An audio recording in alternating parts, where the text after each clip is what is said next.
Now, if you have a Veterans Health Card and it's on there that you are service connected, then you go on the base now starting January the 1st.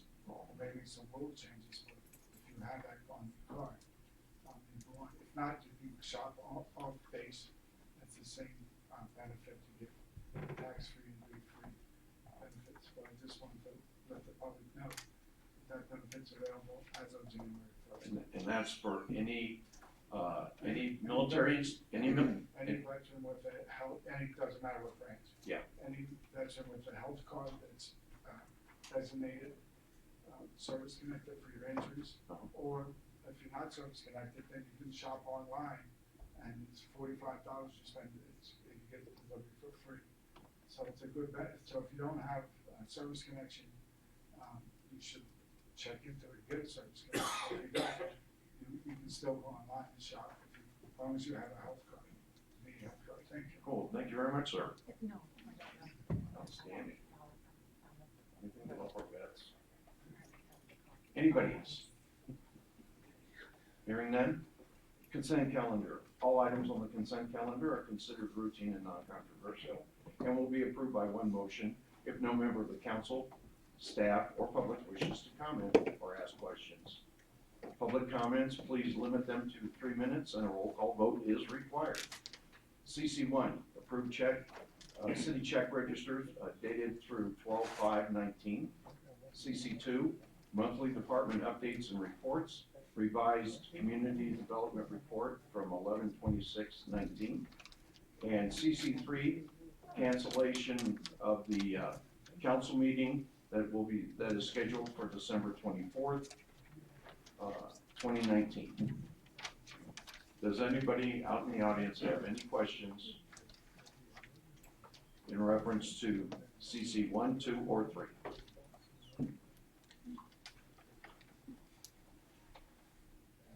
I can't see Al, there's balloons in my way. Hey Al, do you have any questions in reference to CC 1, 2, or 3? Nope. What? Oh.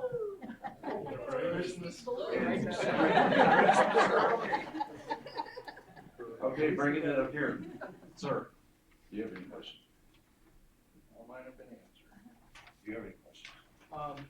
On the check registers, 3 checks for the engineering, 3 checks for the engineering at the airport. Okay, I can let you know on a couple things, and that's BHT engineering, correct? Yes, sir.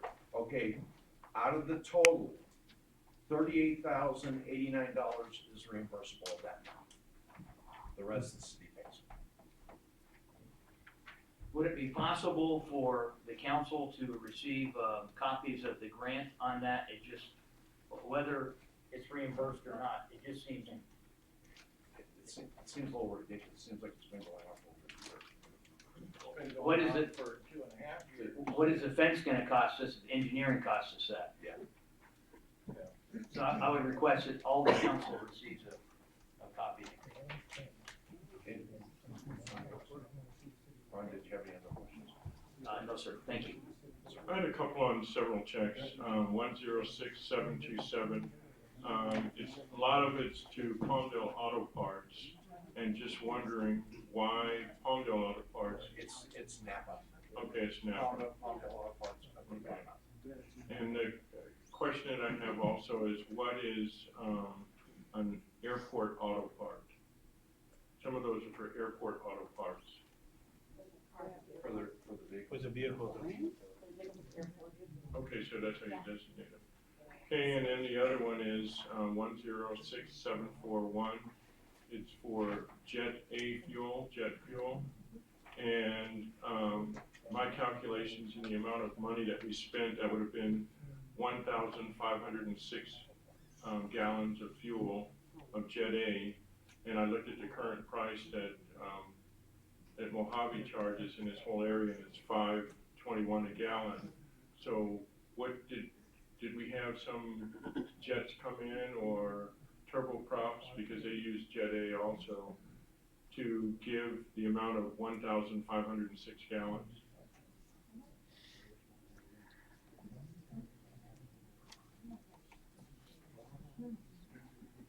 Councilman Stump, when I asked about this in the past, I was told that, even the, regular airplane fuel was all charged under jet fuel. Well, I looked on that, I looked at last month, and they actually have, they have a designation, so, They have This one- separating them out there. well, they have, the type that Cessna used, they had that last month, and last 2 weeks ago. And then this, for December 10th, we had specifically said jet fuel, Jet A, I believe it said, so, that would lead me to believe that they are separated. So just wanna know, and if that's 4 Cessnas, that's a heck of a lot of fuel. So did we have, influx of airplanes this month or something? So that's my only question.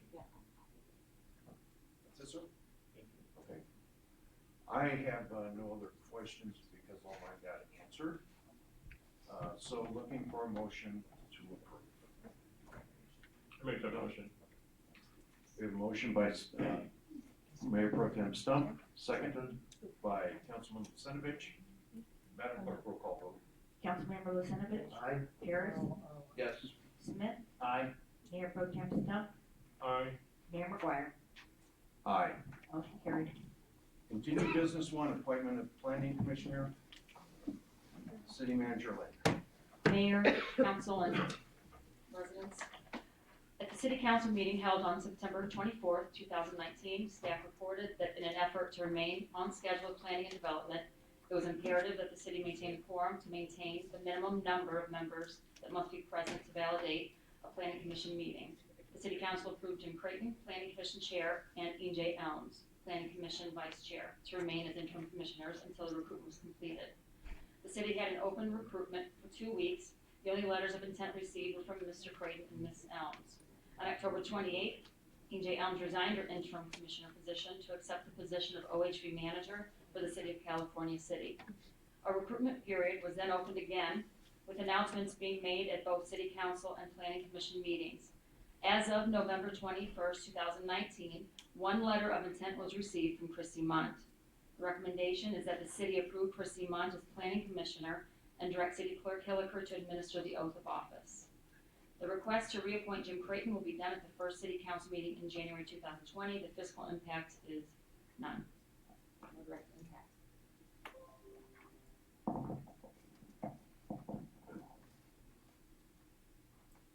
There would be an impact because they get paid.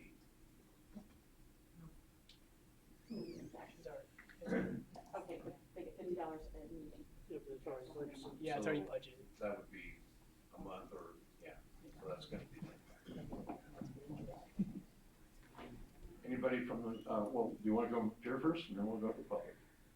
Sir? Sir? You have nothing? Public? Anybody have anything to say in reference to, CV1? Tammy Johnson, California City, and you all know probably without my saying, I think she'll be a fantastic appointment. I think she'll do a really good job. She's very vested in our community. She's done a ton of volunteer work. If you want something done, Christy's gonna get it done, so just, yay. Thank you.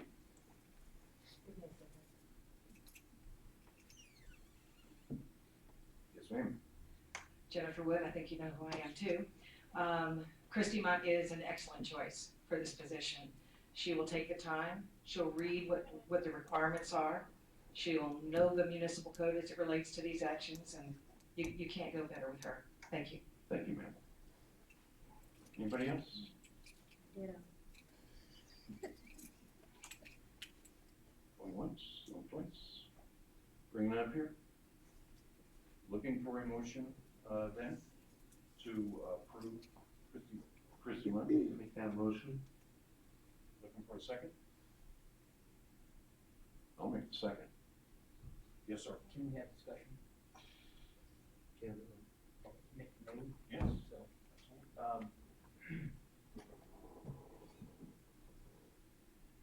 I I've known Christy for quite a while, this month, for quite a while. She, is a great volunteer in our community.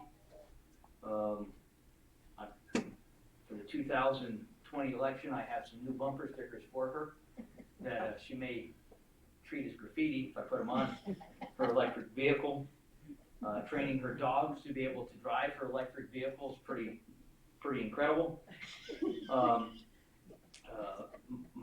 My question is, I've had two individuals that have contacted me, Mr. Mayor, saying that one of them called City Hall and didn't give me individually spoke with, but said that they called wanting an application for the planning commissioner position and said that they would direct it to whoever's gonna send it back. As an appointed official myself, I called asking for an application, and I was told that there was no, that's what I was told. But, was everything done to advertise this position? I personally think the planning commissioners for $50 a meeting is kind of what they do is pretty amazing. It's a gift to our community. And I think it is, they should be given some weight as far as being able to discuss, to be able to ask questions. It's difficult with just one person. But what I would request is a motion that's been seconded, but what I would request to amend that if citizens are saying that they have not had the opportunity to be able to apply because they weren't aware of it, could we give an opportunity for our next meeting to be able to increase the pool? That would be my question. Ma'am? I've posted it twice. This is a pretty regularly, we don't always get a lot of applications. Most people know that if they have any question, they get told the wrong information, that they come and they talk to me. I haven't had anybody who's contacted me personally or stopped by. We do this the same each time, put it in the newspaper, talk about it at different meetings, and it goes down the same each time. So I've never had anybody that's come up to me directly or anything like that said that they missed out and planned on running. In fact, I had people that were supposed to come see me that didn't show. So kind of a little bit the same. Thanks, ma'am. Thank you, sir. Anybody else? We have a motion and a second. Can we have a roll call vote, please? I know of at least one person who was interested and was looking for an application, was told there was an application and was not given one. Well, I'm not sure who that would be, but everybody that came in to me, It was told, for a it wasn't an application, it was told just write a letter of intent. Yeah. And send it in to me. I've got an email written before, but, I personally have never told anybody, She found about it too late, and she has sent a letter of intent, and it's on every one of them. okay, well, if they come to me, She sent one to you also. and if it was after And to the them. cutoff time, then It's not acceptable. it's not acceptable, unfortunately. And that's just one person. I never saw it on the website either for Okay. myself. We have a first and a second, roll call vote, please. Councilmember Lucenovich? Aye. Harris? No. Smith? No. Mayor Pro Tem Stemp? No, Mayor McGuire? Yes. I'll post it one more time, I'll put it in the newspaper, I'll put out a thing. Again, if you have someone that wants to and they're extremely serious, I've heard this over and over the 20 years that I've been here, no disrespect, but you need to show up and come talk to me personally. All we need is a letter of intent. It's fine sending it to the council members, except that's not the way the process You need to works. check your email. And, Yeah, please. okay, I'm not gonna argue, ma'am. And like I said, so if I'm directed on how long to hold this up again, for this will be the third time, as far as how long you want me to open it up, how many times you want to pay for me to put it in the newspaper, and tell me exactly which way you want me to do this. I'll ask for direction from the council only. If I could say one more thing, and I'm sorry, but I'm obstructed. I can't get through to the Ma'am. podium. It's. The newspaper is by subscription. That's only people that pay for a Yeah. subscription. We- That's there's- not a public notice. It is a public notice. No, Any because it's only public by notices subscription. are sent out to the newspapers. Subscription only, that's not a public notice.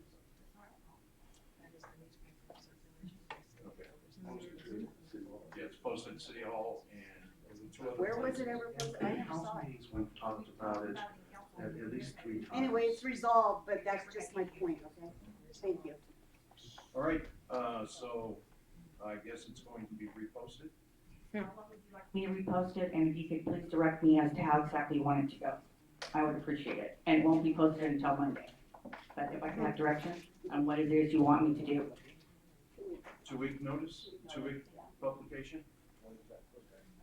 That would put that, So it would still be done by the first meeting in January.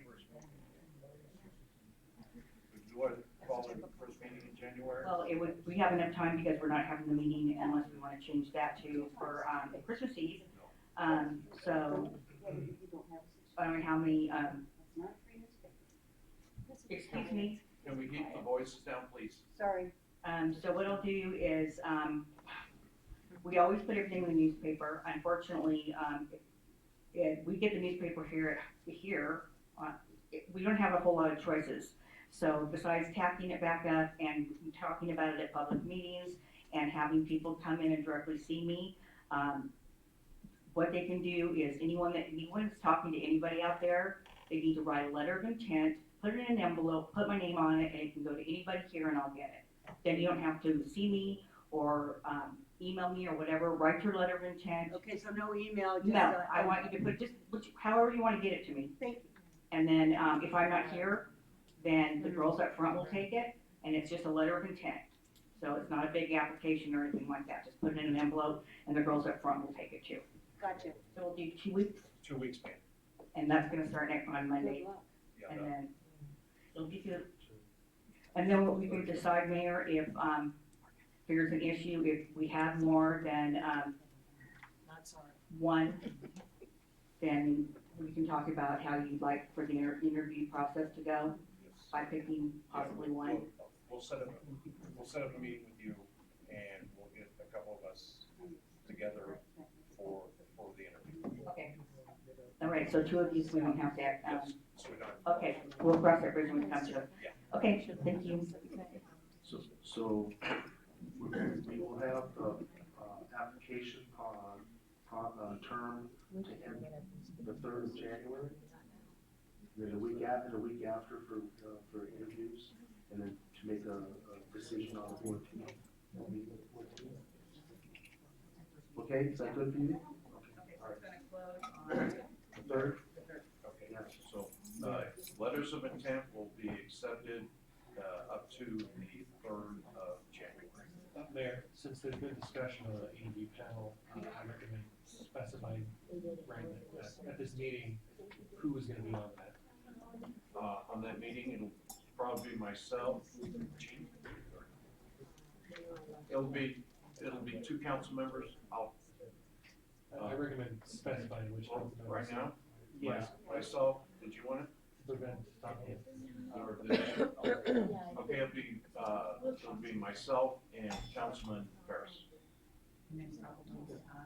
Your planner or your Yeah. Community development manager? Correct. Okay. I thought you just wanted council. Yeah, I didn't, I know it's gonna be, okay. All right. Thank you, Mayor. All right, sir. New business 1, proposed hydro jetter sewer flushing trailer unit purchase. And, Mr. Valdez, you gonna be doing this? Yes, sir. Okay, floors, or excuse me, Vasquez, sorry. The floor is yours, sir. Okay, good evening, public, guests, and fellow city employees. I present for your consideration this evening the purchase of a new hydro flusher unit for the wastewater treatment division of the Public Works Department. This unit is used to clean the gravity flow system, to correct emergency situations, and to just maintain the overall health of the system in general. The current system that we have now is over 21 years old. It was bought as a demo unit. It's way past its lifetime. We're starting to have problems with the unit. It's not functioning consistently. We're having problems with pressure. The company that made the unit has since gone out of business, so we're having problems getting parts to it. It's becoming less cost effective to operate it. It's in the shop, the mechanic has to go through it, wasting his time on larger problems to try to just keep it going. The technology has changed with it, and with change that will be happening within the sewer department, the system needs to be set up for younger, less trained operators to use it as well. There are things that we didn't have with it because it was a dummy unit that are requisite for it. The only reason we use it now is because of the department staff's experience and knowledge. And to give you background on that, I worked for the wastewater department for 17 years. I have a grade 4 wastewater treatment certification, which if you were to get it out of college, you would be a professional engineer and still require 4 years of on-site experience to be able to get that level of certification. I have a grade 4 collection system, which I got this year. I did not take the 1, the 2, or the 3. I went directly to the 4. I was actually contacted by the certifying agency and designated as a subject matter expert and asked to be on the board of people that write the test. I have a water 2 and a water treatment 2. I'm the first person to have a grade 4 for collection systems or any collection system. I'm the first person in the city to be quadruple certified in all aspects of water. There's only been 2 of us down there. I maintain the entire system, which is approximately 45 miles, on my own. So like I said, this is going forward. As we add more personnel, this is not something that I can do on my own. The fact that it has been gone this far is only because of the dedication of staff, but it's time that it's past its due date and it needs to be recycled. The citizens pay according to 218 for the services. We need to start giving them their money's worth. So any questions that you have, I would ask that you approve the $75,000. It is above the quoted price to account for tax and the licensing and documentation, all of that. I wanted to give you guys a more accurate figure of what it would cost, and it does give me a little bit of wiggle room to do an actual build on it where I can start changing out parts to get it specifically to what we need. Anybody have any questions up here? I'd like to make a statement. Mr. Vasquez has spent hours in front of my house on the last sewer person on the end of a line, and he has made that piece of equipment that he was talking about work over and over and over again. And without his expertise on that piece of equipment, I don't believe it would still be running. So if he's recommending that we purchase this, I believe that he is by far more knowledgeable than any of us here to make this recommendation, and I would recommend that we go ahead and proceed with his recommendation. Anybody from? I have a comment. I'm sorry. I've talked with Mr. Vasquez in the past, and he is definitely a subject matter expert. So if he says we need this, we agreeing with Councilman Paris. He says we need it, we need it. So we'll try and make that happen. Sir. Yes, ma'am. Hang on. Yes, ma'am. Just for the public, because the numbers were not included. Yes. We're taking it from reserve, the capital reserve in the public works department, so the balance is $1,910,000. We're asking for $75,000, and then the balance would be $1,835,000. So there's money for this as well. Yeah, and taxes is 4,100, I believe. And that leaves him enough, I think, where he can add everything. That'll leave him 2,301 and some change, I believe, to get whatever you need on there. Yes, when these bids, they give you a general bid and then you can get more specific with it. I don't like to do that, as we've done it in the past. We've gone through and worked with people for a big, the tank on it with the vacuum and everything. I worked with a guy, I got him down from $500,000 to $350,000 over the course of a couple of hours, and the city never built on it, and the guy never called us back and never talked to us. So I get an amount and then once give him the PO and go with specifics from that, then we build a better relationship with those companies so that we can continue to get equipment and to get bidding and to have a good customer service with that. Anybody from the public?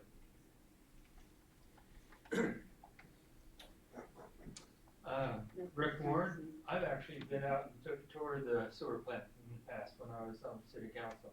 This man is amazing to do what he's doing for the city.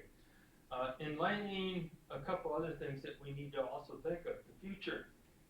With the new businesses coming way, maybe an extension on the prison, we're gonna probably need this in the future. So it is something that we should consider, updating our sewer system and what it needs, because this is gonna grow sooner or later. Thank you.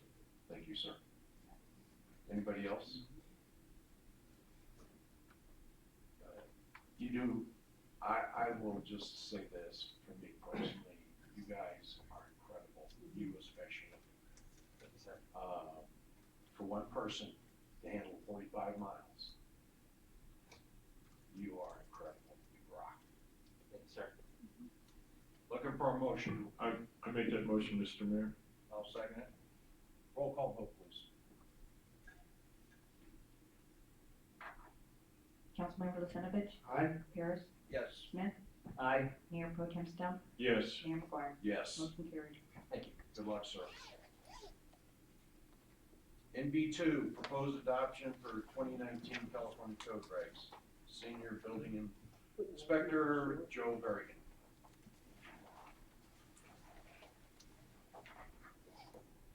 Thank you, Mayor. This staff report is for the adoption of the 2019 California Code of Regulations, Title 24.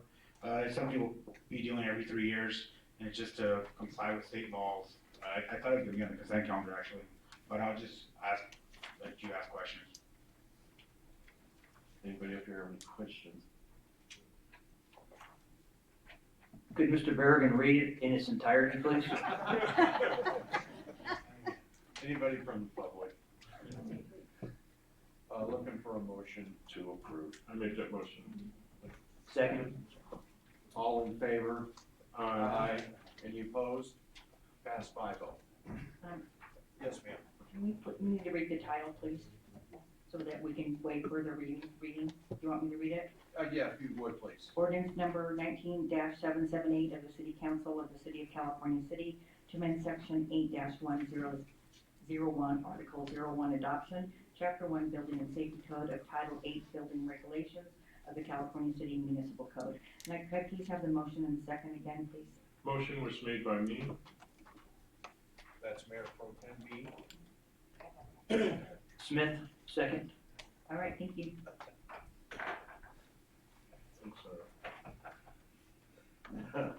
NB3, proposed refurbish of California City Little League facilities, with amendment to name said facilities city manager Lynn, and this is a informational report only.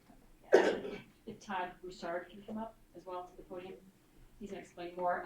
As you know, the fields are in dire need of repair. We've had a developer come forward to offer to pay for all the refurbishments and maintain it, over the years to come. His question is if he does invest that money, can the name be changed to his name and Cooper's? And it's controversial at this point, but do you wanna go forward? Right. Explain the rest of it? Yeah, my name's Todd Broussard. I've lived in California State for 28 years. I'm currently on the Parks and Recs Commission. I brought this to the Parks and Recs Commission several weeks ago. It was approved unanimously to bring to City Council. What the deal is Mr. Ellison, Mike Ellison, has agreed to fund refurbishment of the Little League fields. Currently, the fields are named J. Herman Cooper ball fields, and in no way are we trying to disrespect or dishonor J. Herman Cooper. What our plan is to, right now, currently, there's a plaque probably 6 by 8 inches. It's in the concrete around the snack bar. I've been involved in Little League for on and off for the last 15 years. Up until 2 years ago, I didn't even realize that plaque was there. Our intentions is to remove the plaque or create a new plaque, move it out to a place of honor at the flagpole. Before every game, all the Little League kids face the field, face the flag, and recite the Pledge of Allegiance. So, and it would also be in an area that actually garners a little more respect than something that somebody's stepping on every day. little bit nervous. I've been doing fundraising for Little League for the last several years. I know that Parks and Recs, like I said, I've been out here 28 years, voted for the special tax every time. When the budget goes wonky, Parks and Recs is generally the first place that the city and council everybody wants to start making cuts. That's evidenced by the conditions of our fields. At the last budget meeting, I invited you guys out to take a tour. Anna's been out, Joe's been out. The conditions are nearly unplayable. The fact being that our junior field is so bad that a lot of the teams refused to come out here and play last year. And probably half their games wound up being not played. So my thing is this: every year, we Little League raises money to try to do the best that we can to put Band-Aids on facilities that are 30 or 40 years old. And we somehow manage to play baseball every year. And in addition to paying for kids that cannot afford or can pay very little, the sponsorships generally go towards that and equipment and uniforms and trophies and all the other stuff that it takes to run baseball. It's not an easy task. This may free up some money, the Little League money, to actually buy better equipment, to do better things for our kids. Mr. Ellison's willing to fund this project. I had a meeting with him and Mr. Berrigan this morning, and along with Pepper Williams, one of the retired local contractors here. Pepper's agreed to act as general contractor for the project. Joe's agreed that he'll try to expedite the permit process and everything. And Mr. Ellison's agreed to give us $50,000 up front just to get this project rolling. That money right there, we can probably construct all new dugouts. Right now, the dugouts, like I said, are in complete disrepair. We'd like to make Cal City a place where people want to come and play baseball. I mean, for All-Stars, we go to other cities and stuff, and our conditions are deplorable. Jagged fencing, rusty fencing. The honest truth is, many of the places on the fields are a safety issue at this point. And in no way am I trying to disregard J. Herman Cooper. That's not what I'm up here for. Little League is not up here to do that. We don't want to disrespect him or dishonor him in any way. But the bottom line is the fields need to be fixed. This gentleman's saying that he's willing to fund fixing these fields, including maintaining them after he does the initial capital outlay for the rehabilitation of the fields. I think it's a blessing for the city. This is a city asset that somebody else is willing to pay to improve it, and it's still going to remain on the city's books. And all he's asking is that the field be named after him, and we'll still honor J. Herman Cooper, but probably in a better way than we have over the last 30 years. I mean, a plaque on the ground that people step all over, and in my opinion, I don't know the man. Like I said, I've been here 30 years. I didn't know him. I didn't even know who he was. I didn't even know the fields were named J. Herman Cooper up until a couple of years ago when we put the banner up on the snack bar via the Lions Club. And most of the people that I know don't know who he is. But our intention is not to disrespect or dishonor. We want to honor the man. I know there's some people that have been out here 50 years that probably did know him. And from what I understand, he was a great man, an educator, and he did a lot for the children of California City back then. But right now, we need to do something for the children of California City now. So my hope is the city council will agree to take this gentleman's money to build a ball field that we can be proud of, that the city can be proud of, that Little League can be proud of, that people want to come out here and play.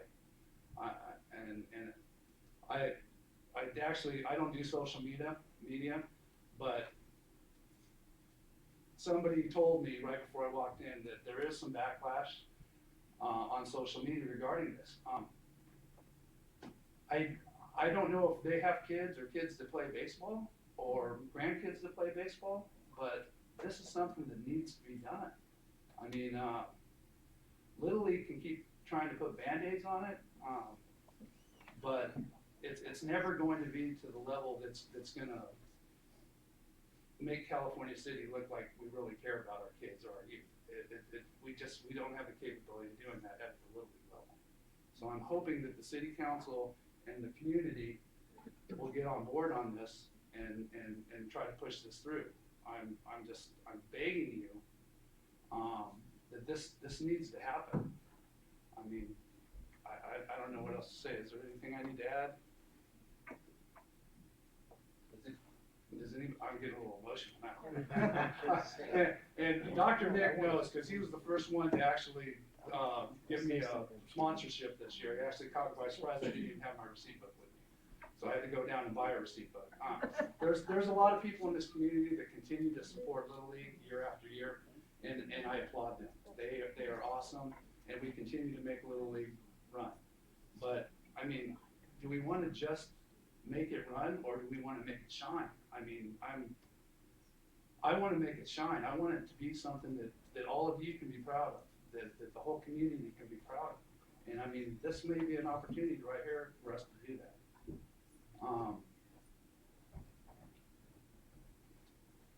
Anything? Okay, right now. This is the majority of my Little League board. They're here to support me. I don't know why, but You're doing good. okay, yeah, that's really all I have to say, gentlemen. I just want to thank you for your time, and again, please, let's make this happen for our kids. Thank you. Yes, ma'am. Hello, this is Rhea at the podium. I agree that the Little League field needs, Silver Park, but he doesn't already know that already.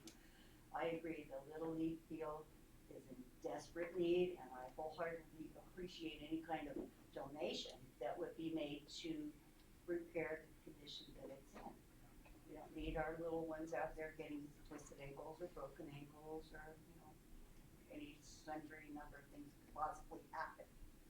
And yes, it needs to be turned into a field that people want to come to. Dugouts, bleachers, all of that. And it's a very generous offer being made. However, a donation is a charitable connotation to it, not, you don't usually ask for something in exchange when it's a donation. Then it becomes, what, paid advertising? I don't want to insult anybody that has a generous heart. I don't. I have a heart for the name of the field as it stands, and I can appreciate not wanting to have a plaque on the ground for Mr. Cooper, where people can step on it. But there's also a plaque at that flag already. Isn't it for a colonel or somebody that was in the Air Force, honoring him? And what would happen to that? I mean, you're really moving things around. Isn't there another way that we could honor Mr. Ellison's donation, rather than changing the name of the field? That J. Herman Cooper, he was an awesome person, and he made substantial contributions to this community and to the children.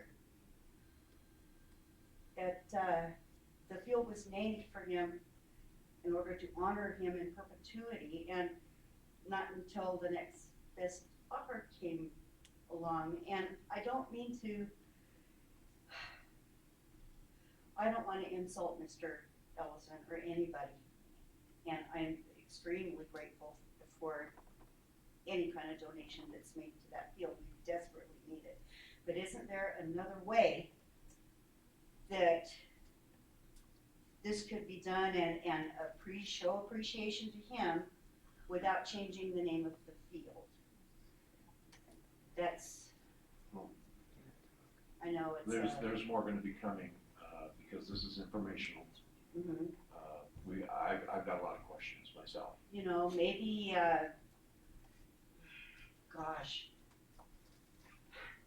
I mean, there needs to be some brainstorming done on this Yes, for ma'am. sure, for sure. But I'm for keeping the name of the field as it stands. I don't know if my time's up, I Yeah. haven't seen the timer. Thank you for not dinging me.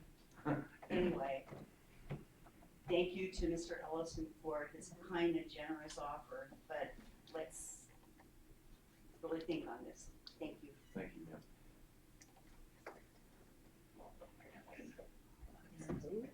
Teresa Grimshaw, long time resident here. I knew Mr. Cooper. He was a wonderful man. He really loved kids. He came from very humble roots. He served his community. He taught the poor. He really had a love for the kids in this community when he moved here. And I object to anyone donating money and wanting to have recognition for that donation.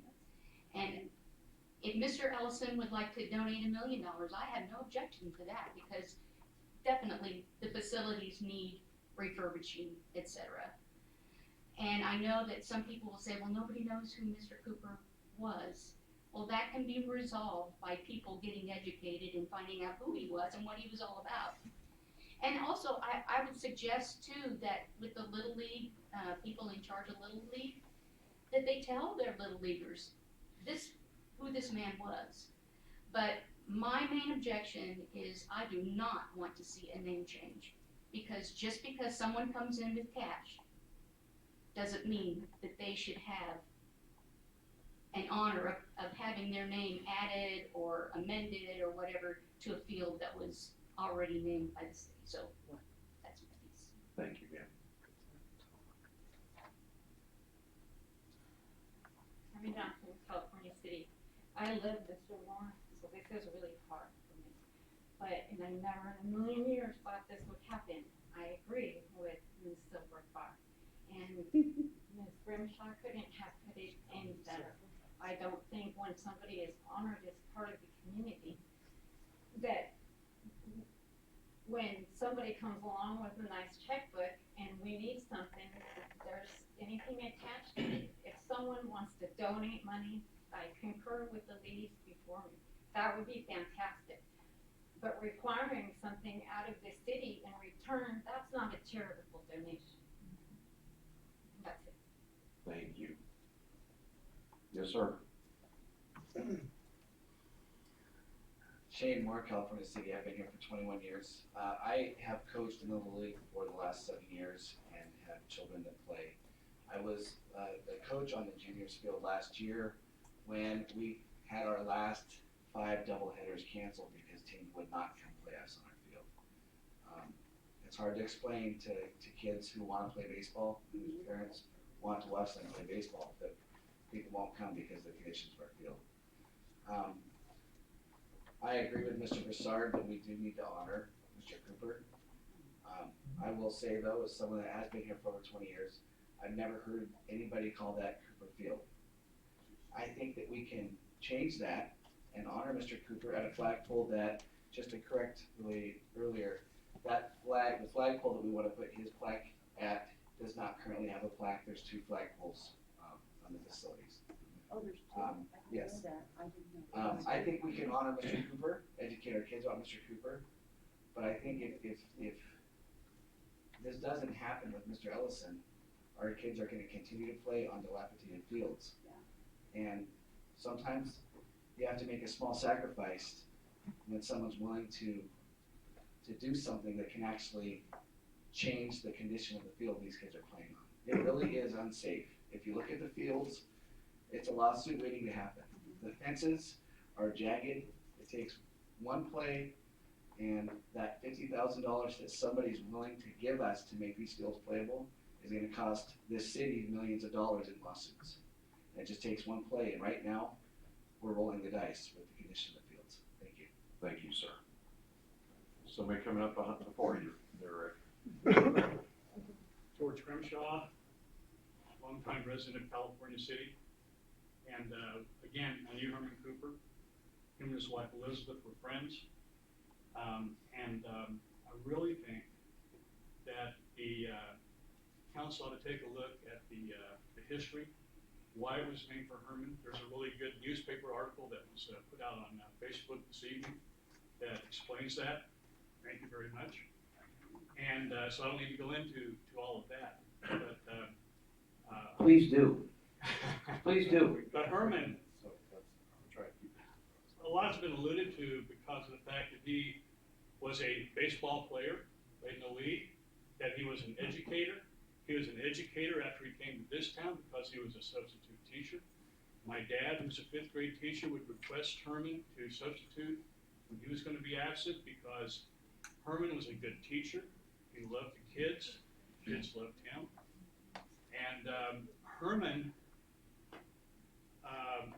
he didn't ask for the field to be named after him. He was down there coaching, helping, cheering those kids on for the years that he lived here in this town. It was an honor that was given to him and a legacy for him. And that needs to remain. And I think there ought to be another way that we can find that would appease Mr. Ellison in a way that would recognize him for his contributions that he's willing to make, but leave the name of the field alone. And let's educate our kids again. If the kids don't know who Herman Cooper was, let's start explaining it to them and letting them know, because this man was a hero. And he was a hero not just to kids playing baseball, but back at the time when he was playing baseball, what, in the 30s and 40s? I mean, he was a wonderful baseball player. And I think that we really need to keep people like him in the forefront, as well as continue honoring him for his contributions, not just to California City, but to all the communities that he lived in Oklahoma and other places in California as well. So just wanted to throw that out there and hope that you'll take all that into consideration. Thank you, sir. Yes, sir. Rick Warren. Well, this has happened before. There's a building in the park called the Strata Center. They gave us money and got their name, and you never seen them again. Now, I'm not for this or against this, but there are ways to try to figure out how to make this work. I wonder if the gentleman would be interested in redeveloping Par 3 at the same time, and maybe calling Park 3 Ellison Par 3 or something. there you go. And then also fix the park at the same time. Maybe there's a way to hit both bases at one time. Thank you. Thank you, sir. Yes, sir. Kevin Hightower, part of Lilly Board. First thing, if anybody goes down there, his name's written 2 ways. If anybody could tell us the spelling, they should actually educate us prior to 2 different spellings with his name. Everybody wants to talk about educating about the man because it's brought up now. Has anybody ever tried to educate before this was brought up? We're trying to do something for the kids and for the city. It's an upbringing. We got a lot of money coming in from a lot of other contractors that might see it as a good. Maybe the golf course could get done by another contractor that sees something. Maybe somebody at the park could actually benefit from that as well. It's a start at something, and we have to start somewhere. And if we just keep talking about what he did, none of us know, but it was brought up now. You ever mentioned him before? No. Mr. O'Donnell was the best educator out here, and nobody ever mentions him either. I think we need to make change. Thank you. Thank you, sir. Bringing that up here. Well, Mr. Mayor, we moved here almost 30 years ago, and when our kids were playing baseball, all 3 of them, we called it Cooper Field. It's really a shame that those that are in the baseball in Little League now aren't aware of the history. I got a text a few moments ago, just before the meeting, and a general contractor who one of his guys ended up breaking his ankle when he was doing work there, doesn't want his name mentioned. He said, just for the record, I'm willing to help anytime, however, I don't recommend changing the name. Please leave it alone. Mr. Cooper was quite an individual. We have a American Legion building. It's named after Harry Bailey. Try to change that name and see what would happen in this community. the Sprague building, the Chamber of Commerce building, try to change that to something else. Scout Island, try to change that from the Bob Parker Scout Lodge. Put Parker Berrigan Scout Lodge on it. See what would happen. People love Joe Berrigan in scouting, but he would never want his name up on that. Get in that little par 3 building and put that the Berrigan building. Balsitis Park. Man, these were given in honor. And I think it's an excellent, magnanimous thing for someone that wants to go and give $50,000 to the park. That is not charitable gift. That is paid advertising. If it's a quid pro, we've heard a lot about quid pro quo lately, have we not? That is paid advertising. And if there's any benefit that you get from a gift, it's no longer a gift. It's no longer charitable. It is paid advertising. Why not put a sign up there? This field was refurbished by the individual. But I think it is important to know about Mr. Cooper. He wasn't just a great ball player that played with 3, and it's almost reprehensible to use the term of the baseball league that he played in. It's in the year 2019. It's almost hurtful to say it, but he played in the Negro American League back in 1929. Things have changed incredibly in 90 years from then to now.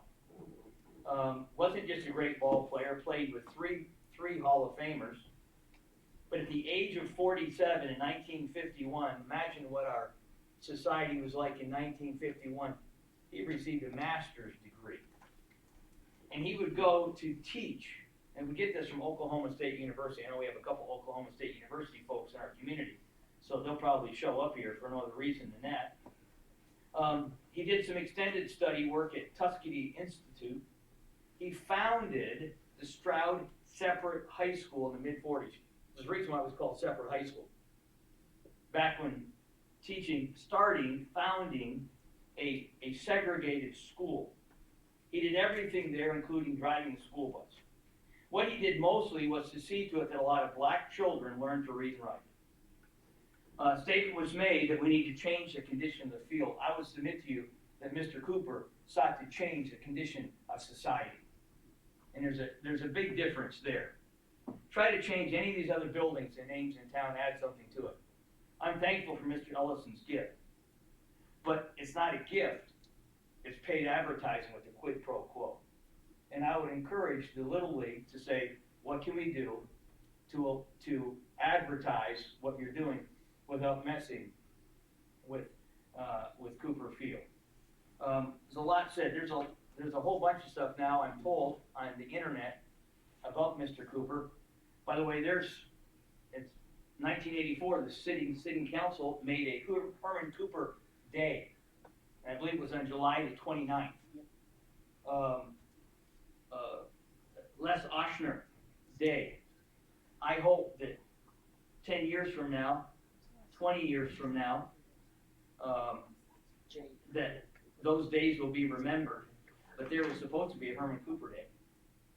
And shame on this community for not keeping this man's memory alive.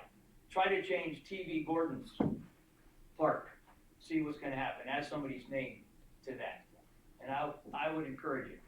And I would plead with my fellow council members, let's do something else, but let's not dishonor Mr. Cooper by changing his memory. If somebody wants to give $50,000, give them legitimate advertising for that, but not to change the name of the field. This is not like Cowboy Stadium, AT&T Stadium. Yeah. There's no building in town other than the Strata Center that former Councilman Warren brought up, but they didn't rechange the name.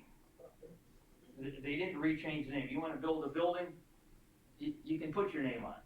But Mr. Cooper didn't pay to have his name. This was an incredible honor. And I would encourage you, no matter who it is, let's not change the history of an incredible game. Thank you, sir.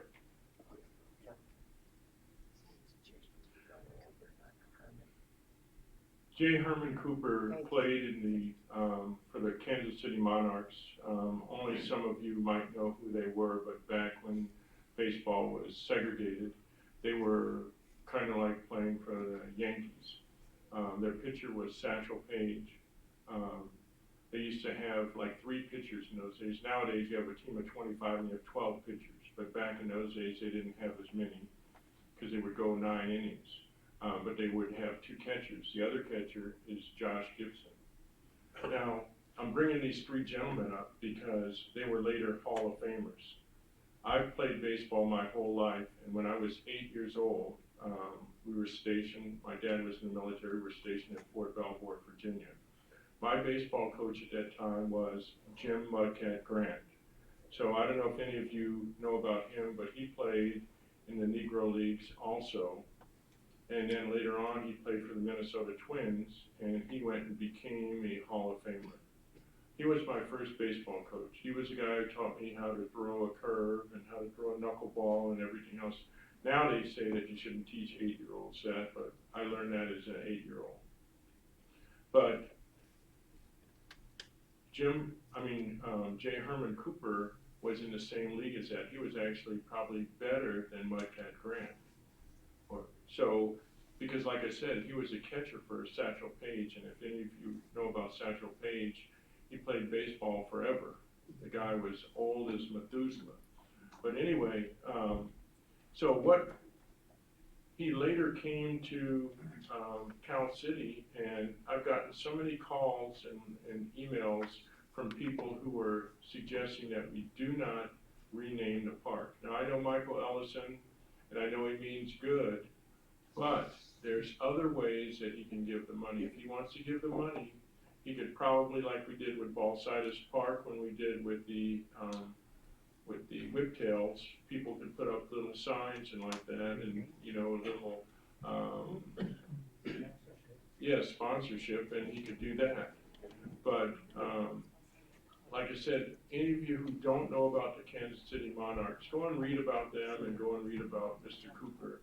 And you'll see that what he did back in those days is just incredible. And the conditions that they had to go through. And as Pastor Smith pointed out, getting his master's back a long time ago from Oklahoma State University, that was incredible back in those days. So changing the name, I don't think is a good thing at all. Matter of fact, we should make the name more visible. And what we should do is, if anybody wants to move the name where it's more visible, near both of the flagpoles or whatever, but not change the name. And like I said, anybody wants to give money, they can give money, but give the money. Don't ask for quid pro quo. Thank you. Thank the committee for their input. I think we're here to just listen to tonight anyway, so. Sir? I agree with Dr. Dan.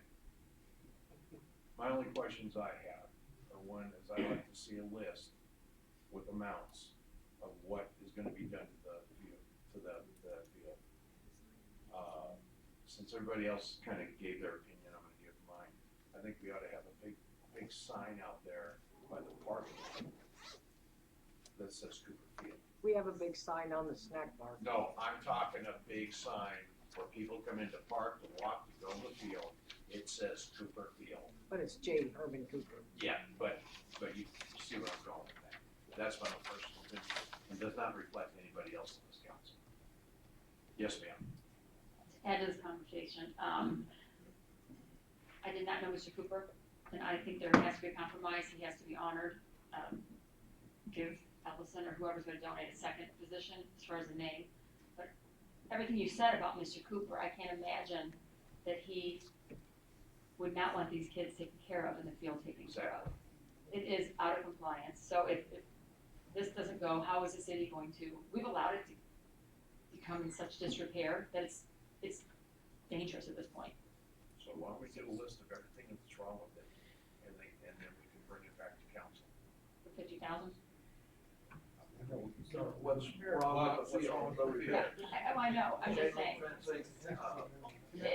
it's a long list. So what, Can I clarify just a little bit? I think there's some confusion on, again, Todd Broussard, Cal City 20 years. The $50,000 isn't the entire amount that he's willing to do. The $50,000 is just to get us started. We have a month and a half till the season starts, and we're trying to get some stuff done.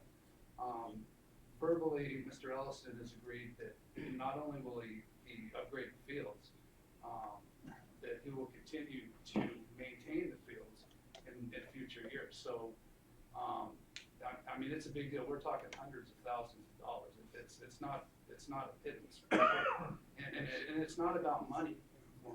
And again, I'm not trying to disrespect Mr. Cooper, because obviously he was a great man, and I understand that. I just, I've gone to the city year after year trying to fundraise, and I mean, I asked for a mere $15,000 to repair some fencing, and at the budget meeting, you're like, well, we canceled any expenditures to try to balance the budget, and that's pretty much the same story that I get year after year. I mean, I'm just looking for another avenue to try to build a better baseball program for our kids, and I'm not trying to disrespect anybody or any person or anything. If somebody has a better option, I'm willing to listen. You need to. Oh, I'm sorry. No, I was just trying to address the people. Yeah, that, I understand. My apologies. But Mr. Broussard, what is, as the mayor asks you, and me up here on the council, I wanna know what you need. You know, you work for Brenda, right? I'm on the Parks and Recs Commission. I don't work for Okay, we don't work for her, but I mean, we should have known, if you have a list, okay, an itemized list, repair the field, $5,000, this, $7,500. We need a list. We can't just, Finally give them. you know, Right, and I understand that we submit lists to the city every year that I've been doing this. I've never seen it. I've never seen it either. Well, and I There is know- no one to present us that list except for the city manager. It's not, Brenda has nothing to do with the field. I have never seen a list.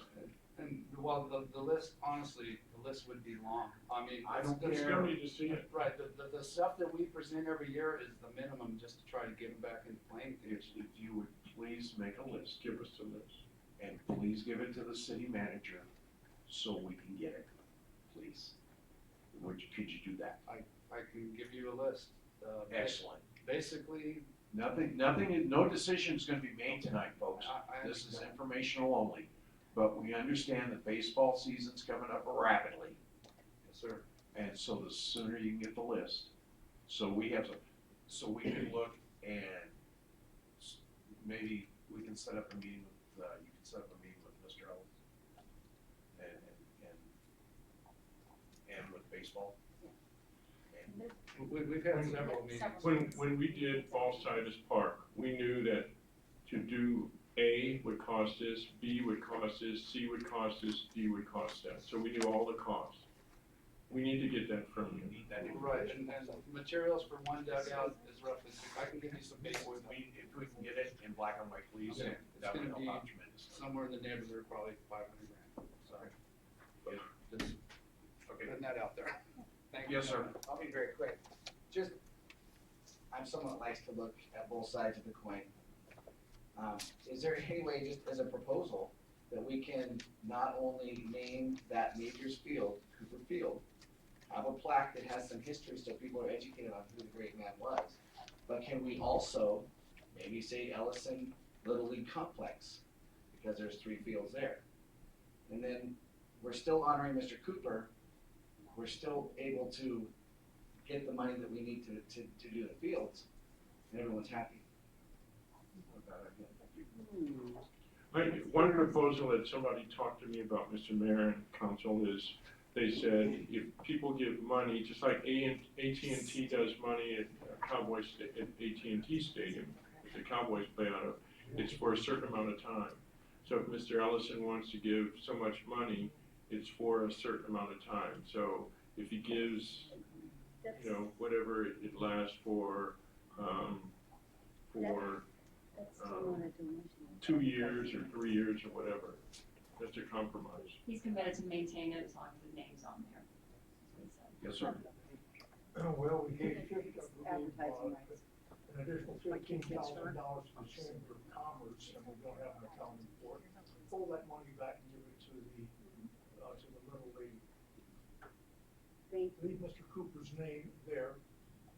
The field is not to be bought or named for somebody that wants to buy it. It's just plain and simple buying immortality. It's not for sale. Thank you. Thank you, sir. Let's make it quick so we can move on.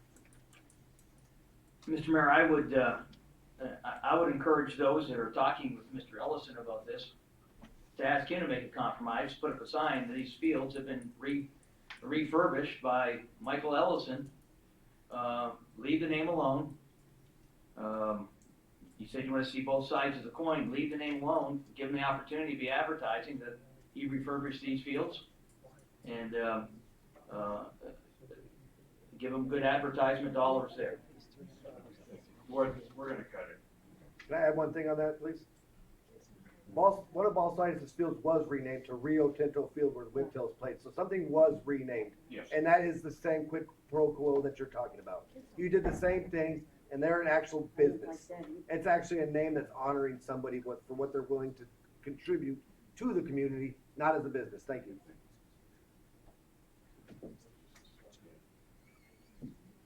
I'm confident we can compromise, but what's more important than not to disrespect anybody, than the name is the kids that are gonna be playing on it this year. Yes, and that's what we have to address now. And there's, how many kids play? Roughly 200. 200. 200 kids, 200 kids in our community. So let's fix it. Let's get Okay. on it. Okay, that's it for that. Going to NB4. NB4 is the animal control walk-in freezer. Who's doing, you've got that, sir?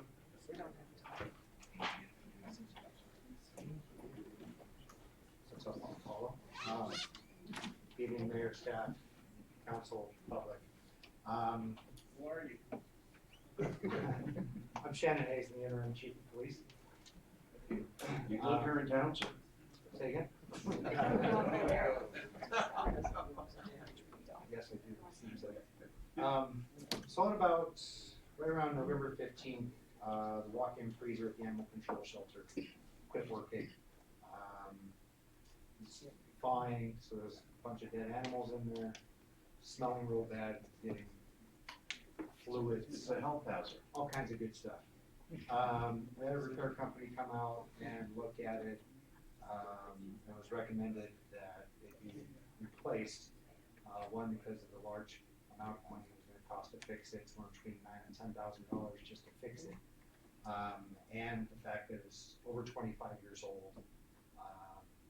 It's starting to deteriorate at the bottom. It's rusting. It's falling apart. I know that talking with animal control supervisor Llewellyn Downs, they had looked at replacing it about 10 years ago, and the estimate was about 25 grand then. So we put trust out for bids. We got several bids. The ones that are here listed on the staff report. We got one from ASAP for $22,500, one from Excel Mechanical for $24,179, and Core Services or Hillcrest was $26,700. Premier Mechanical gave us a couple bids. One was for $24,700, and the second one was for $29,700. So the recommendation is that the City Council approve the emergency purchase of a new walk-in freezer at the animal control shelter from Premier Mechanical as a direct dealer for $24,700. The fiscal impact, of course, will be the $24,700 from the general fund reserves by a 4/5 vote. The general fund reserve is currently at $5,040,066. So the ending balance would be $5,015,366, and there's no environmental impact. It won't be when it's cleaned up. There is right now. Correct. Anybody from up here?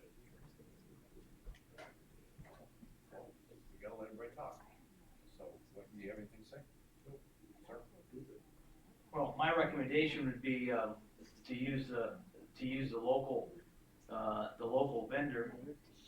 If I'm not mistaken, they can be 5% higher than everybody else, is that correct? And they came in the lowest, 22.5, so I would certainly, I'll recommend doing it with the best price, with the guy that will be here to fix it and to honor our local guys, especially when they came in, saving us more than $2,000, that's, significant. So the issue that we had with that was, because this was on November 15th, we put out for bid and we got nothing for a week except for the bid from Premier Mechanical. Being with the fluids and the smell out, I felt that this was a time sensitive issue, so I spoke with management and we went ahead with the bid from Premier. Doesn't Premier, isn't that a company, that's all they do is build these things? Correct. Is there one set to go right now? Yes. With Premier, the So- 24,700. Because all these other companies, I think, have to build them. Correct. So we'd be looking at, I don't know, what time, 30, 60, 90 days. Correct. When we spoke with Premier 2.5, 3 weeks ago, their timeline was 4 to 6 weeks. Their timeline was 4 to 6 weeks. Do they have one set to go right now? If this were to get approved tonight, could we call them and it would be en route? Yes. Thank you. Sir, Don, you have anything? I agree with Councilman Smith that it should go locally, but I'm seeing that, if there's a 4 to 6 week wait to have one of these built, we're in a crisis mode right now. If there's one available that can come in immediately, then I feel we need to go with that. To get it here, and get it up and running, because we have a definite health hazard. Plus we're looking at rentals for a freezer now. Plus that being smaller, we're looking at quicker turnovers for the carcasses of the animals. It's not like the old days, when we used to have lime pits. Those are now illegal, because it could get into the water table, certainly. Does anybody from the public have any statement in reference to this, freezer? People good, California City. I'm the owner of ASAP Heating there. And the turnaround for the cooler, we could have it here in about a week and a half to 2 weeks.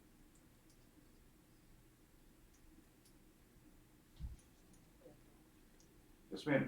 Me, Johnson, California City, yes, I agree with you up there.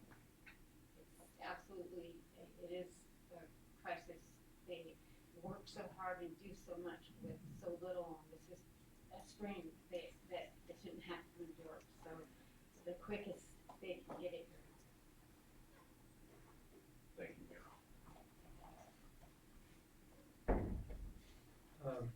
You did say that company that's a little higher said 4 to 6 weeks they could get it here, or they'd have it in the truck get here in a week and a half, like he's just said. Well, that was 4.5 weeks was 2.5, 3 weeks ago.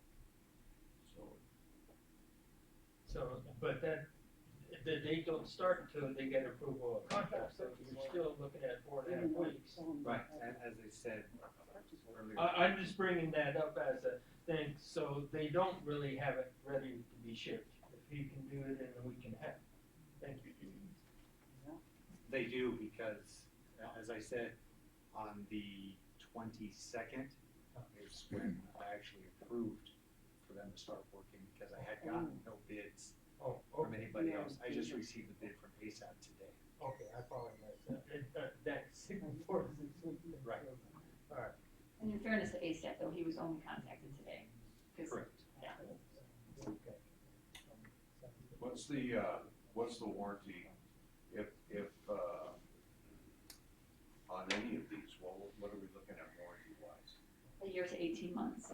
And then the actual products, the panels, I think have 20 years on them automatically from the warehouses. warranty, so if one fades out, they come out and replace it, no cost to the city. Panels. Okay, so the only thing we'd basically be looking at would probably be the compressor. Am I following that right? Under our contract, the warranty for the compressor and everything mechanical is, 18 to, I think it's 12 to 18 months. 12 to 18 And then the panels are actually good for 50 years.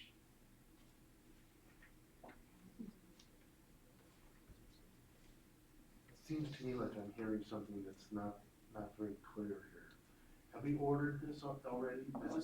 Has this transaction been completed? I spoke, And no. we're just getting approval? I spoke with Premier today, and they're on hold until they get the council's go-ahead today, so you guys get to make the decision. I thought we had a policy in the city that we would encourage local, and we even, to the extent of having that policy, we said we even pay more to have it be done locally. Okay, I guess I'm clear. Okay, thank you. Anybody else? Anybody? No, no. Yes, sir. Questions I have are, one, if Premier, we should find out from Premier tomorrow when they would be able to have it installed. And if it's the same as that gentleman out there, and I forgot your name, I'm sorry. Madrid. Mr. Madrid, if they're the same as him or close to the same as him, we should go locally again. That's my opinion. Not only is he available and we can put eyes on him and,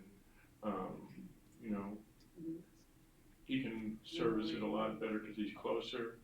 But also, as Dr. Nick pointed out, we've always said that we want to go with local vendors. So, again, if they're almost the same time and we need to specify, call them tomorrow and say, what is the actual time that you could be here? And if it's the same as Mr. Madrid's, then we should go with him, in my opinion. I have one other question there. And this is a walk-in, and could you come up to the microphone, because I just have a couple of questions. If you were awarded this bid, it would be, you said a week to 10 days to be installed? Roughly about a week and a half a week and a half to 2 weeks. Week and a half to 2 weeks? 7 to 14 days. You'll have it here ready to go. Installed. Are you registered with the DIR? Yes. And that's the question that we should ask Premier. Will they be ready to go in a week to? Can't ask that question. Yeah. We gotta make a decision tonight, so you don't have that opportunity to have another meeting. No, I understand, but my motion, if I made a motion, would be that we contact Premier, and if they cannot have it installed in less than 2 weeks, we go with Mr. Madrid's company. That would be my motion. And Mr. Mayor Pro Tem, I would ask you to amend that. Ask for a second. Okay. I think we should go with, I just think we should go with the local guy first. It's gonna save us $2,000 when there was an issue with, which there still is, with the heating, the air, and the ductwork here. I contacted Reliable and ASAP, asked if they could come and take a look at it, and Pete was up here crawling through the attic. We couldn't get in the mayor's office because he wasn't here, but trying to go and do that. That's what local vendors do. And I don't think with $2,000, if it's gonna be, why we wouldn't go local? Mr. Mayor, point of order, I would like to withdraw my motion and recommend that, Pastor. We're looking for a motion. I make a motion that we would accept ASAP's bid for $22,500 and accept that. I'll second it. We've got a first and second. 2 seconds. Madam Clerk?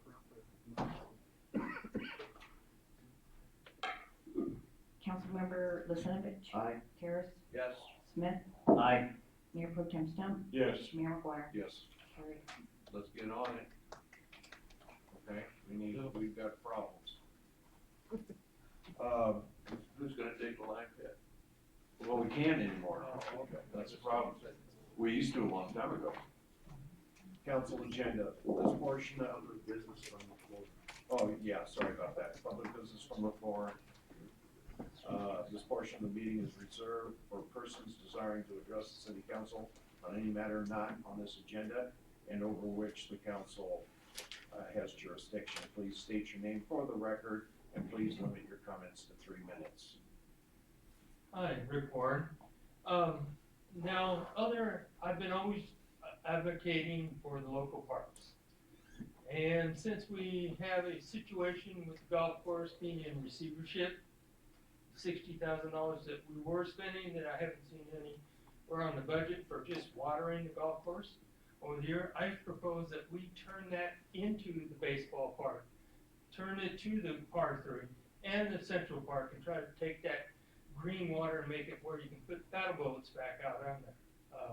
That little bridge that is falling down out there at the park, we have one of those boats that's supposed to pull out the reeds.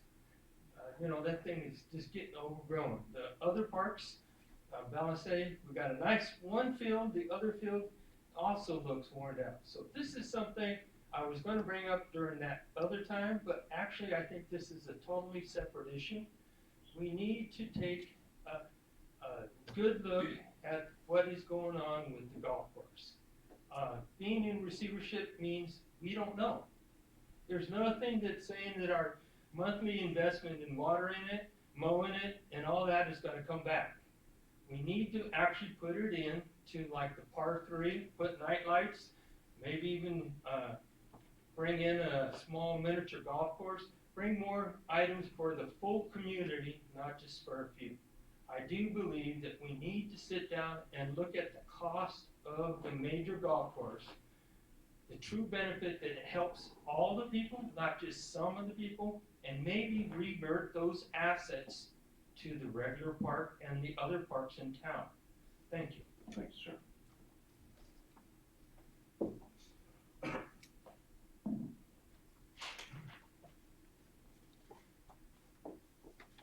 Al Hudson, thank you, Robert, for identifying the need for a review of the money pit.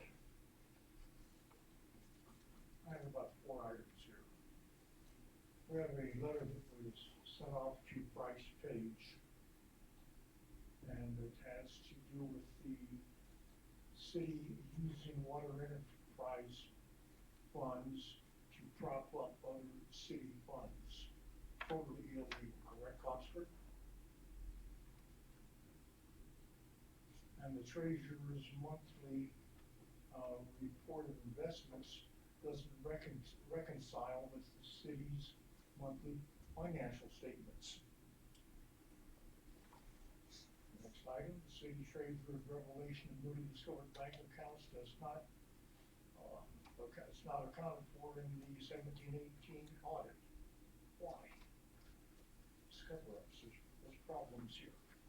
And those are clear violations of Prop 218 that I believe that Howard Jarvis or other tax associations would love to get a hold of and sue the daylights out of the city for non-compliance.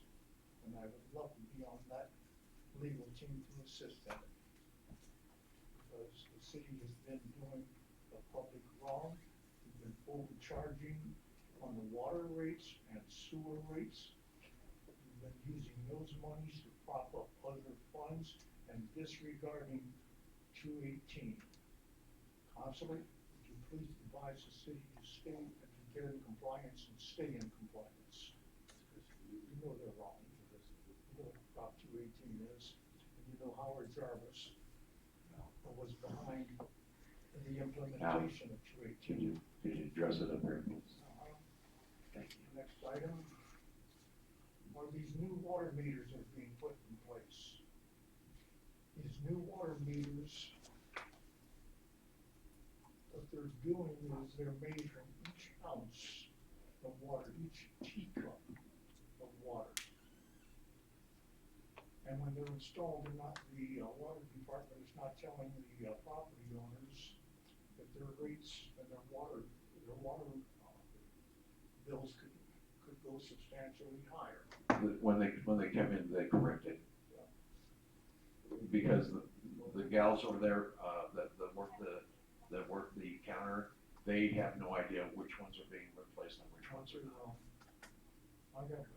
Water people came out to my house and put a new water meter in, and they say, I know the bill was about 50% higher. My daughter got one for about $3,200, and she came in and they fixed it. Yeah, so we need to.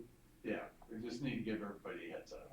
Yes, and the last thing is, this council needs to put a water rollback on the upcoming agenda. We've been saying that we're going to roll the rates back, but we haven't done it. It just takes an agenda item to roll it back. And the public is just plain and simply sick and tired of delays. And I think it's time to go, we want to go forward. If you want to go forward, we'll talk to a law firm to force it. Let's do it the easy way. Because right now, the water and sewer rates are about $2 million each more than the expenditures, and we have absolutely no tracking on what the public is going for with these water rate increases. All the public is doing is getting hosed. Thank you. Sir. And we'd like to see that within a week or two. But then at the first council meeting of the first of the year, we have no council meetings after this. Until the 14th. Yes, can we get a promise on that? Well, I can't promise anything. You can promise to put it on the agenda. Oh, we can promise to put it on the agenda. Okay, thank you. The 14th. What are you promising to put on the agenda? The water rates, to reduce the water rates. Okay. Anybody else?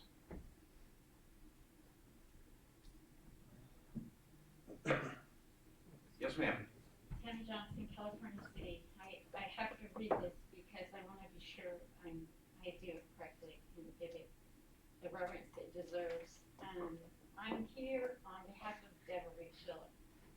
I know she's gone, but she's living on in the hearts of many, and those many are very shattered. Debbie has been dealt a hard deal in life.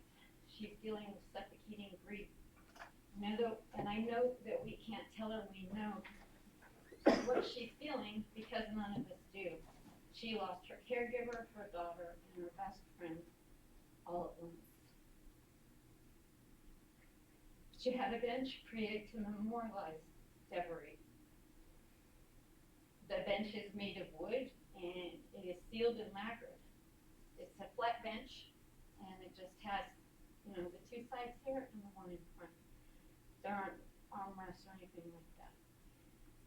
Deborah's name is across that little part in front, and the date she was born and the date she died on either side. There has been a suggestion that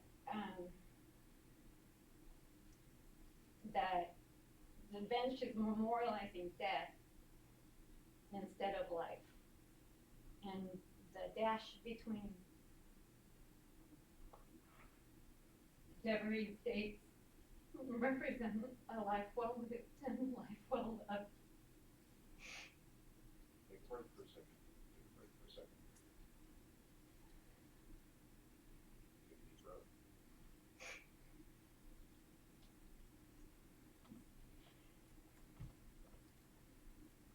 This bench does not memorialize death. It memorializes a life lived in that dash, and particularly the life of a very loved young woman. And at a complete loss as to why we can't give this woman her bench.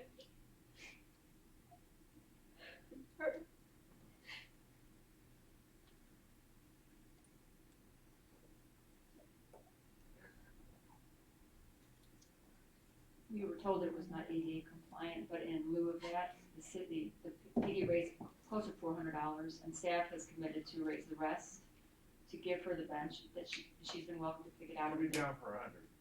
Okay. Yeah. But the bench is beautiful, the only reason we didn't do it. Another 100, okay. But yeah, we've it's dear to all of our hearts. We just wanna make sure the bench is gonna last a lifetime.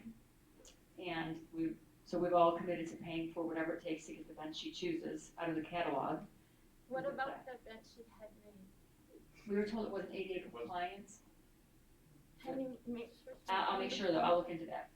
I'll make sure that that's actual fact. And if it is okay, then we'll leave that bench, but if not, we wanna buy her a bench. Absolutely. Want that thing done in place. Okay, so we got 200. Anybody else? 5? I'll do 100.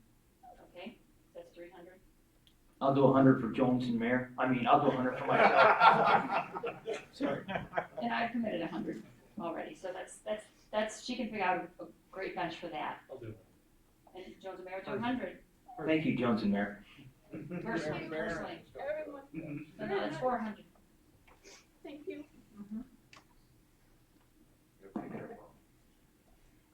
Can I speak to something I heard as well? Yes, ma'am. In relation to her? I heard that, we stopped the investigation and that we've unfunded that position, and that has not happened. Larry is still working on it. He just received new, information last week that's taken the case to another level as well. So just for the public, it has never been, the investigation has not ceased. When you speak with her, can you speak with her regarding that as well? Pardon? When you speak with her about the bench, can you speak with her? Absolutely. about that? I'll call her, I'll text her tonight and talk tomorrow. Doing okay, Tammy? Okay. Anybody else? Yes, sir. Ms. Lynn, was there a donation over here also? Did you?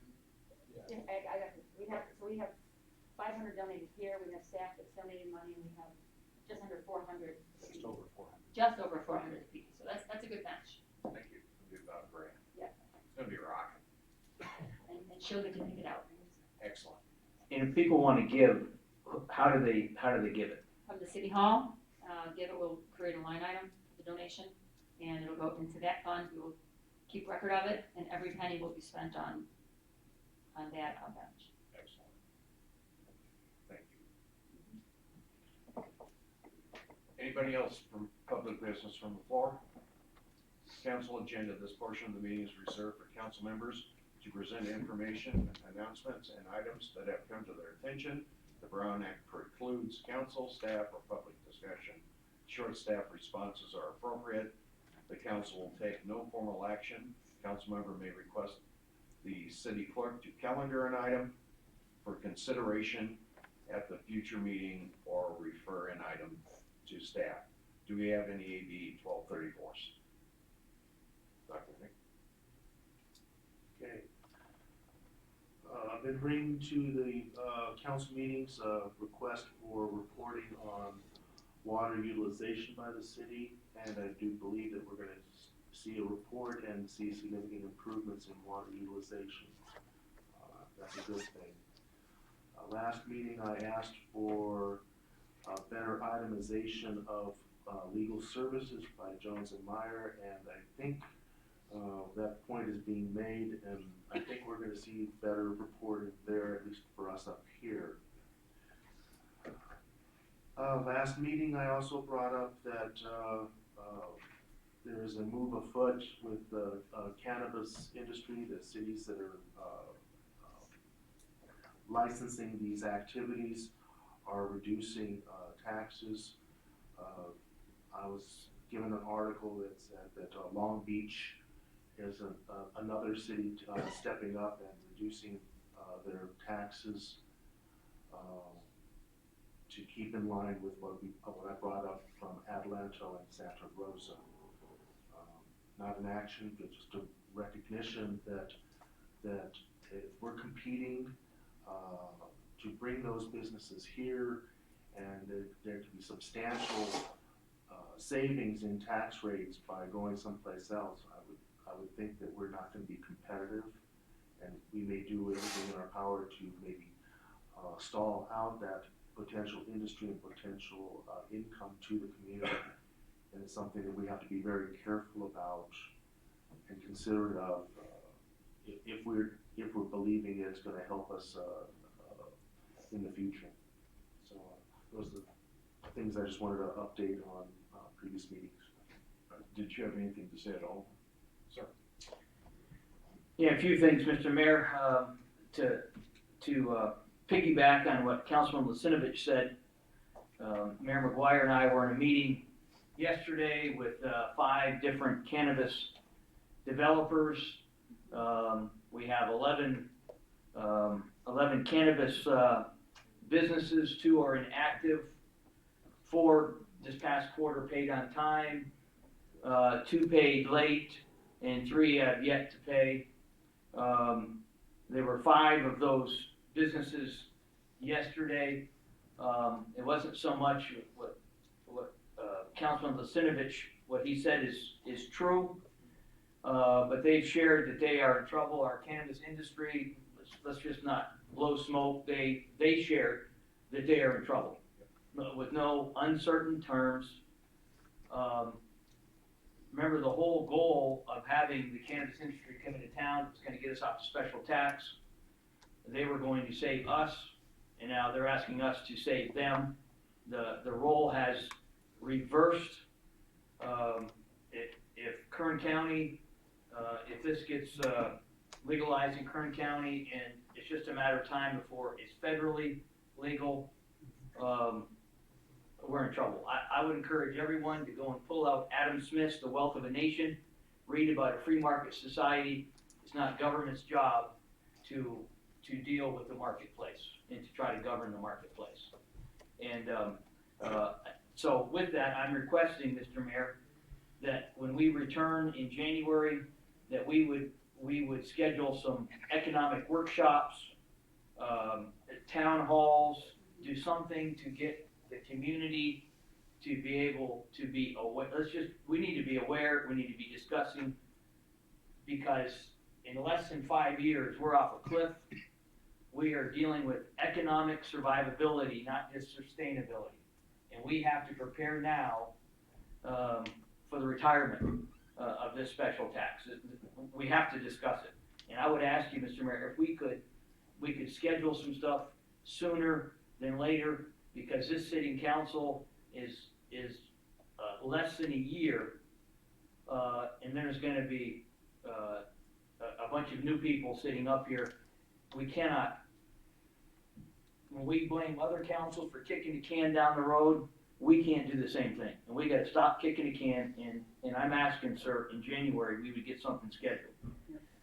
For our next agenda, I would ask, I'd like to hear from our city manager. There's really nothing in our agenda that makes it easy to dialogue, ask what's going on, and I would ask that there would be a slot for our city manager to give a report that we can have easy back and. It usually is on there, that's my error, I used a different one and I put it in there, but it has been. Okay, and I didn't know with the change, I didn't know if it was something was up, but thank you, ma'am. The water rollback rates, that needs to be discussed. It's gonna be on the agenda. Mr. Hudson says something that was very, I feel under pressure because I think that there's some councilmen that are betting what time that the meeting's gonna be over, so they're trying to get me shut up, so that the mayor gets all my candy, I don't have any. So, but Mr. Hudson said something that was very concerning to me. You talked about the discovery of new bank accounts. Can he give us? Not right now. If Yeah. you want to talk to him, Yeah. sidebar. Yeah, but I would encourage you to put that on paper form to the council members. But I would appreciate that. That's pretty disconcerting to hear. We haven't heard about the ductwork. If we could get a report, what's going on with the ductwork, if there's been any movement on that. We were told it was possible OSHA violation with the dust. So asked that we would get a price on to run the whole thing. Is there any movement on that? Well, in reality, we have to take down the T-bar ceiling. So you're talking, it's gonna be about $150,000 to do that, so that's why we have to brought to council. 150 to do the You have T-bar? to replace the ceiling, you have to demo the ceiling to replace the ductwork, and then put a T-bar ceiling back up, That's $150,000? roughly, ballpark. For new ceiling, new ductwork, new electrical, new lights, T-bar lights, all that stuff. That seems, that seems like a wow factor there, but. We'll bring a report back. Could you please maybe give us a heads up a little bit so we get a chance to look at it? But to be able to get it in the ductwork, couldn't we just replace the T-bar in the main hall? That we can, just as the mayor's office has a different, he has a different T-bar ceiling, just to get that, so we can get up there to get the ductwork replaced. We were told that it was necessary, and I think we need to do something. And the mayor, and I don't mean to throw you in the bus, but he has threatened to find out who's killing deer in Southern California and hang them up in his office, so to keep them cool. So that concerns me. I really don't want somebody coming to the mayor's office and seeing deer hanging from our mayor's office because it's so cold in there. So, but that is a major issue. We have to address the issue with the cannabis industry, and it is 21,000, I believe it was the term that came yesterday. Mr. Cooper, 21,000 this quarter, times 4, 84,000. We're not getting out the special tax. We're a little shy. Just a bit. That has to be addressed.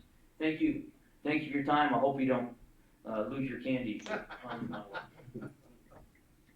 Sir? I have several things. One,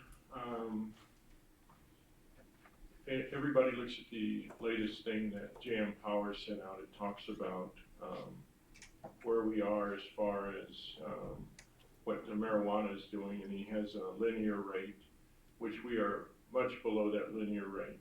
And that's basically what we were saying. What we've talked about in the past is, and the city manager's talked about it, Mr. Cooper has also, and that is with the budget having a 5-year projection. That 5-year projection should be showing us I predict that if we have increases in public safety, we need 15 million. But the one that JM Power sent out shows by 2023/24 that we need 7.5 million, which is what our current rate that we get from parcel tax. We are well below that right now, well below that. Now, as several of my peers up here talked about, and especially the meeting that Pastor Smith and the mayor went to yesterday, those companies are asking for breaks. I understand that, but there are people in this city that are profiting and doing well. I'll give you an example. From what I believe, the dispensary is doing well. We have one up, we have another one that will be coming, but currently I believe they're doing well. And there's a couple others that are doing well.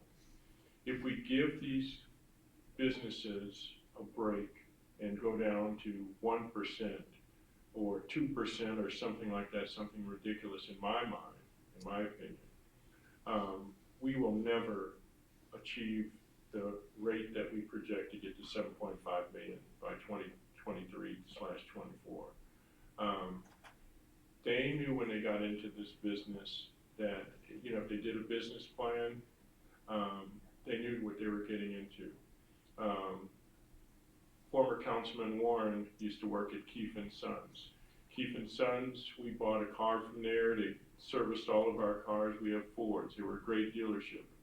But they looked at their business plan and realized that the competition that they were getting, they couldn't stay in business, so they got out of business. Some of these businesses that are here, we would probably have to reduce the rate back at Offutt, let his office stay cold, and he can, have reminisce about driving around the great circle there and having his fun in Bellevue, so, that's all I have, thank you. It was numbered by Mark D. Drive. Okay. I think, everybody's, said their concerns, and I think it's, yes, ma'am. Just to speak to the town hall meeting, it is scheduled for January 16th at 6:30 to discuss have a public discussion about the tax. It'll be at the Arts and Community Building or the Strata, so I will let you know at the 14th. But is the meeting on the January 14th? 14th or 16th? The meeting's on the 14th. I'll give you the location, but it will be that Thursday, the 16th at 6:30 at one of our buildings. Okay. Yeah, that discussion. Do you have anything else you wanna bring up before I let my ghost? Nothing. That was good. I'll put it in a report. Okay. I'll write the report. Is that what you guys would prefer, a written report? Well, just let everybody know what's going on, whatever's comfortable for you. Okay, we've had some very good discussions over the last couple of days, with a lot of things that are going on. Things are, hopefully, things are starting to gel and come together. It's been a very trying time, but I think things are coming together. I think, and it's gonna be good, and it's gonna be fun, and we're gonna enjoy life. To all the, city employees, again, everybody rocks. We've got an incredible group of people that work for the city. And with that, all I'm gonna say is, Merry Christmas, Happy Holidays, Happy New Year. And looking for a motion. Make that motion. Second. All in favor? Aye. Any opposed? We're out of here. Thank you, folks. Government. Merry Christmas.